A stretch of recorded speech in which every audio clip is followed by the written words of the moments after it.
अगर मैं आपको कहूँ कि जिस स्पेसशिप पे हम मून पे गए थे वो ज़्यादा पावरफुल थी या आज की मॉडर्न कार?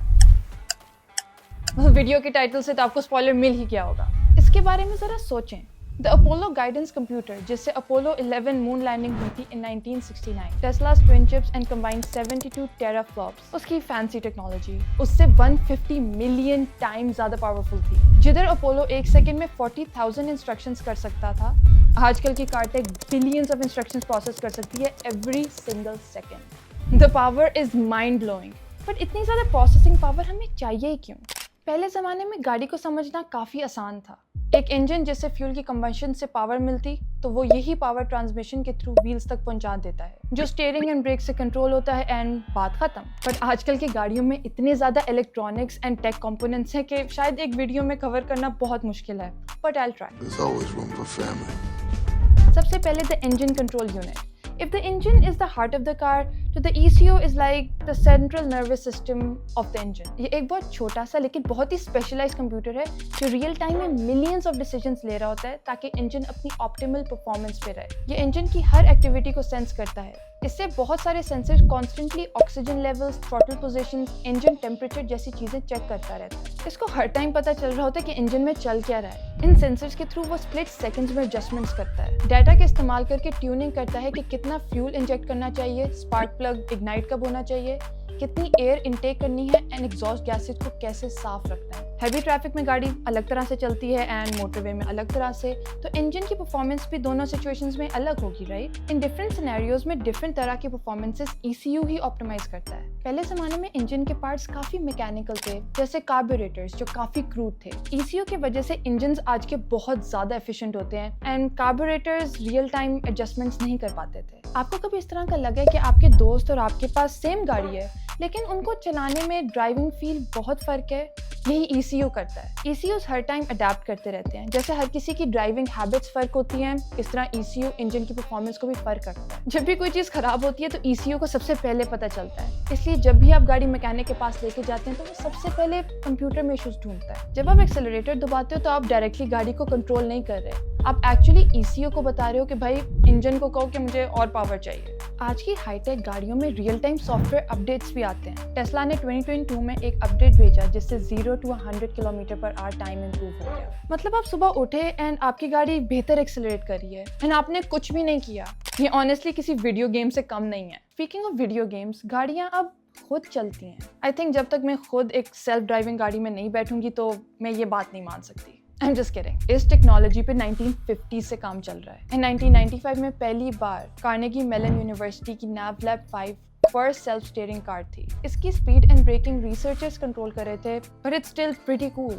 अगर गाड़ी ने खुद ड्राइव करना है तो उसे हर टाइम पता होना चाहिए कि उसके इर्द गिर्द क्या है ताकि वो ठीक से स्टीयरिंग एंड ब्रेकिंग कर सके। आजकल इस चीज़ के लिए बहुत तरह की डिफरेंट टेक्नोलॉजीज यूज़ होती हैं, जैसे lidar, light detection and radio detection. इसमें 300,000 से भी ज़्यादा लेज़र पल्सेस हर सेकंड शूट की जाती है। ये इंफ्रारेड के पास है एंड हमारे लिए इनविजिबल है। गाड़ी में कंप्यूटर मेजर करता है कि हर पल्स को कितनी देर लगती है वापस बाउंस बैक होने में। इस इंफॉर्मेशन को वो एक 3D पॉइंट क्लाउड मैप बना लेते हैं जो 2 सेंटीमीटर तक एक्यूरेट है। इससे गाड़ी को पता है कि pedestrians, curbs, even pot holes किधर हैं। लाइडर गाड़ी की सराउंडिंग्स को डिटेक्ट कर सकता है 50 टाइम्स इन 1 सेकेंड, लेकिन ये हैवी बारिश एंड स्नो में वीक है क्योंकि उसमें लेजर स्कैटर हो जाते हैं। अगला है radar, radio detection and ranging. इसमें सिमिलर कॉन्सेप्ट है but instead of laser pulses इसमें रेडियो वेव्स भेजी जाती हैं, उनको वापस रिसीव करते टू सी के डिस्टेंस एंड स्पीड कितनी है between the car and the objects. ये बारिश, फॉग, डस्ट सब में काम कर लेता है बट लो रेजोल्यूशन में। मतलब ये नहीं बता सकता कि आगे प्लास्टिक बैग है या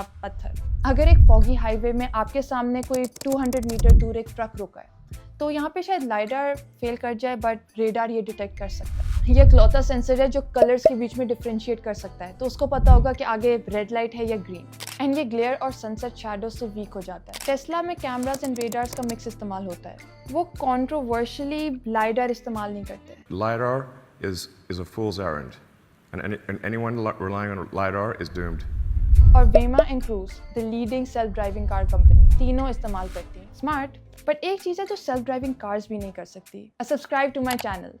एंड देन सबसे incredible feat of innovation, electric cars with regenerative braking, hyper fast charging and इतनी एफिशिएंट बैटरीज के फिजिक्स के लॉज भी जवाब दे देते हैं। आजकल सारी गेम एफिशिएंसी की है। कि कितना कम इनपुट आप देके कितना ज़्यादा आउटपुट दे सकते हो विद मिनिमल वेस्ट। एंड इसका biggest player is regenerative braking. जब नॉर्मल गाड़ियों में आप ब्रेक दबाते हो तो वो स्लो डाउन होती है, राइट? तो जब गाड़ी मूव कर रही थी उसके अंदर एनर्जी वो किधर गई? एनर्जी कभी भी ख़त्म नहीं हो जाती, वो सिर्फ एक फॉर्म से दूसरे फॉर्म में कन्वर्ट हो सकती है। मतलब गाड़ी की जो मूविंग एनर्जी थी, मतलब काइनेटिक एनर्जी, वो हीट में कन्वर्ट हो जाती है एंड ज़ाया हो जाती है। रीजनरेटिव ब्रेकिंग टेक्नोलॉजी से हम ये एनर्जी ज़ाया होने से बचाते हैं। इलेक्ट्रिक गाड़ी जब फॉरवर्ड मूव कर रही है तो इलेक्ट्रिक मोटर बैटरी से पावर लेके गाड़ी को दे रही होती है। जैसे ही आप ब्रेक दबाते तो इलेक्ट्रिक मोटर रिवर्स में जनरेटर बन जाती, सो इस एनर्जी को वापस इलेक्ट्रिसिटी में कन्वर्ट करके बैटरी में स्टोर कर देती है। ये इतनी जीनियस टेक्नोलॉजी है कि गाड़ियाँ अब 90% एफिशिएंसी को अचीव कर पाती हैं। मतलब रीजनरेटिव ब्रेकिंग से कोई 10% एनर्जी लूज होती है कंपेयर टू नॉर्मल ब्रेक्स जिसमें 100% एनर्जी लूज होती थी। जब आप पेडल से पाँव उठाते हो गाड़ी स्लो डाउन होती व्हाइल रिचार्जिंग इटसेल्फ। इससे ब्रेक लाइफ भी काफ़ी एक्सटेंड हो जाती है क्योंकि फिजिकल ब्रेक्स तो कम यूज हो रही हैं, लास्टिंग कोई 4 times longer. Normal EVs 400 volts पर चार्ज होती हैं at 150 to 250 kilowatts super charge power. पर व्हाट इफ हम 800 वोल्ट्स पर चार्ज करें? क्योंकि power is equal to voltage square divided by resistance. Voltage बढ़ाएंगे तो less heat loss. Porsche Taycan ये टेक्नोलॉजी इस्तेमाल करता है एंड इससे 300 किलोमीटर्स ऐड हो जाते हैं इन जस्ट 15 मिनट्स। इससे 75% कम हीट लॉस होती है एंड सस्टेन्ड फास्ट चार्जिंग हो सकती है। एंड क्योंकि वोल्टेज ज़्यादा है तो करंट कम होगा, इससे पतली and more flexible wires use हो सकती। रिमेंबर बचपन में सीडी कौन सी लगेगी गाड़ी में, उस पर लड़ाई होती थी। भाई अब डैशबोर्ड पे बटन्स भी खत्म हो गए हैं and AI powered control centres बन गए हैं। मतलब डैशबोर्ड अब एक सुपर कंप्यूटर बन गया है। मर्सिडीज MBUX की 56 inch curved OLED touch screen है विद 8 CPU कोर्स। इससे कम तो लैपटॉप्स में होती है with a 250 hertz refresh rate. IPhone 16 से भी ज्यादा तेज। इन कंप्यूटर्स में बायोमेट्रिक सेंसर्स हैं जो आपकी heart rate, breathing pattern, even eye movements देख सकती है। एंड अगर उसको लगता है कि आप थके हुए हो तो वो एक सीट मसाज शुरू कर देती है एंड अलर्ट साउंड्स प्ले करते हैं। एंड अगर आप स्ट्रेस्ड हो तो गाड़ी की लाइटिंग ही चेंज हो जाती है। Hyundai के लेटेस्ट मॉडल हार्ट अटैक भी डिटेक्ट कर सकते हैं एंड गाड़ी रोक देते हैं for safety. Is it just me या अब ये सिर्फ एक गाड़ी नहीं लग रही? बट इस तरह की टेक का एक बहुत बड़ा मसला है क्योंकि हर चीज कंप्यूटर से चल रही है एंड कंप्यूटर्स हैक हो सकते हैं। रिमेंबर फास्ट एंड फ्यूरियस 8 में सब गाड़ियों को कंट्रोल करके वो अजीब ज़ॉम्बीज की तरह उनको लेके जा रहे थे। क्रेजी हो गया था। एंड ये सिर्फ मूवीज तक नहीं, 2015 में व्हाइट हैट हैकर्स ने जीप चिरोकी को भी रिमोटली कंट्रोल कर लिया था। उसकी steering, braking, even entertainment system को वो कंट्रोल कर सकते थे। यूनिवर्सिटी ऑफ कैलिफोर्निया की स्टडी के मुताबिक 30% मॉडर्न कार्स में क्रिटिकल वर्नेबिलिटीज हैं। एंड जैसे गाड़ियों की टेक बेहतर होती है, हैकर्स के स्किल्स भी बेहतर होते रहते हैं। बट कुछ कंपनीज इसके अगेंस्ट काम कर रही हैं। टेस्ला ने बग बाउंटी रखी जिससे हैकर्स को कोई $15,000 का इनाम मिला था ताकि वो वनरेबिलिटीज पहले ही निकाल सके। क्वांटम कंप्यूटिंग एक मेजर ब्रेक थ्रू आ रहा है जिसकी हैकिंग पोटेंशियली इम्पॉसिबल है। कार टेक्नोलॉजी रोज ही चेंज हो जाती है and as a car enthusiast आपको ये टेक्नोलॉजी पता होनी चाहिए। कुछ लोग तो ये भी कहते हैं कि स्मार्टफोन्स एंड गाड़ियों में कम ही फर्क रह गया है। एंड मैं ऑनेस्टली इलेक्ट्रिक गाड़ियों की इतनी बड़ी फैन नहीं हूँ क्योंकि this is what they sound like. Fake sounds लगानी पड़ती है इनको एक्चुअल गाड़ी की फील्स लेने के लिए। ये क्या मजाक है? What do you think गाड़ी की न्यू टेक्नोलॉजी के बारे में? Until next time, stay safe and keep driving.